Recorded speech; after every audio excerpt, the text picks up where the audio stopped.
Eugene Ahin states that the decision was taken after preliminary investigations conducted into the circumstances that led to the arrest of some 60 Ghanaians who had allegedly attempted to enter Australia by false pretenses.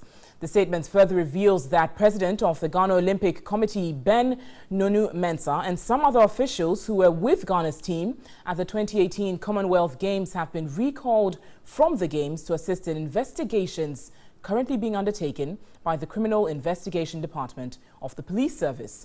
2 staff of the National Sports Authority were earlier implicated in the running saga of the visa racketeering for fake journalists and other questionable athletes, and deported by the Australian authorities, have been granted bail after a brief detention by the Bureau of National Investigations.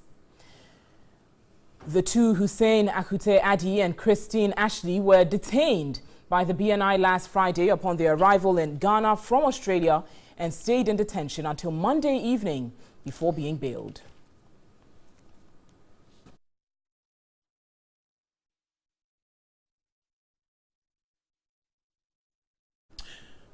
And head of sports here at Media General, Michael Otieje, has been speaking on this issue. The decision by the President of the Republic to indefinitely suspend Deputy Sports Minister Pius Ajide and the Director General of the Sports Council and record head of the chef de mission, the board chairman of the National Sports Authority, as well as the GOC President, will send the biggest possible signal to the various sporting bodies potentially that the era of using big sporting events as a visa racketeering opportunity is long gone. Of course, we do not know this. We know that the suspension was based on what the statement said were preliminary investigations. We don't know whether indeed these men are guilty. We don't know anything, but it is an open secret within the sporting circles that big sporting events provides the easiest means to access visas to difficult countries to travel to.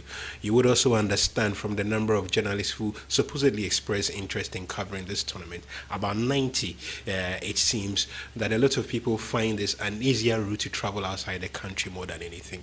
This has given sporting bodies a really bad reputation in the country. It's given embassies, putting them regularly on the alert when issuing visas to Ghanaians to cover sporting events, to attend sporting events. And we've had cases when legitimate sportsmen have been denied the opportunity to travel. So this sends the strongest possible signal.